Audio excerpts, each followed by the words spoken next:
جميل كان فيه سمونا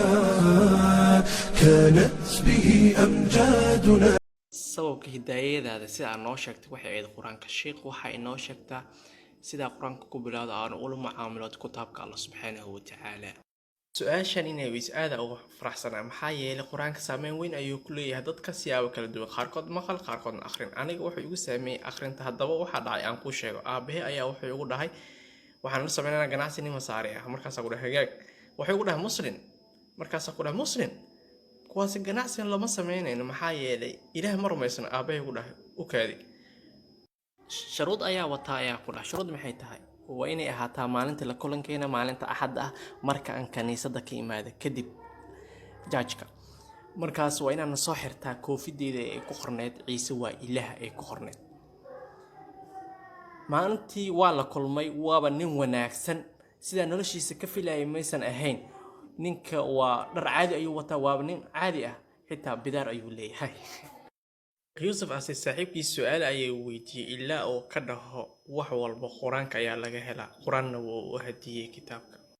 saaxiibkayga muslimka wuxuu ii hadiyey kitaab miiskana wuu saaray markaas igu dhahay waa akhri kartaa markaas ku dhahay may ma akhri karo maxaa yeelay midka kaniisada joogjaajka wuxuu igu dhahay wax walba aad sameyso kitaabka muslimiinta ha akhrin kitaabka muslimiinta ha akhrin waa markaas ayaa sababtaas u dhahay ma akhri karo markaas ma akhri karo ayaa ku dhahay markuu saaxiibkay iga tagay keligii ayaa noqday waxaan isku dayay kitaabka inaan furo cidna ima fiirinayn waan furay kitaabka wuxuu leeyahay page cadcad ayuu leeyahay waan fiiriyay xitaa muqaddam ayuu leeyahay haddana xitaa waa carabiyaduna waa shaqo adag magacayba ayaan ku bilaabaynaa naxariis guud iyo naxariis gaar ahaaneed naxariista adoo dhan eebaa iskale ee barbaariyay caalamka ee naxariis guud iyo naxariis gaar ahaaneed naxariista ee hantiyey maalinta abaalmarinta erey meeshan waxaan akhriyay aad u qurux badan aad u cajiib u ah cibaadada kaliya Allah ayay u sugnaatay adiga aan ku caabudnaa adiga ayaan ku kaalmo weydiisanaa cibaadada dhan rabbiga ayaa loo celinayaa meeshan kale waxaan akhriyay hagaha idina hanuuni siraadan mustaqim wadad toosan ugu hanuuni markaas kadib waxaan soo xasuustay hadalka jaajka waa iska dhig kitaabka iga dhig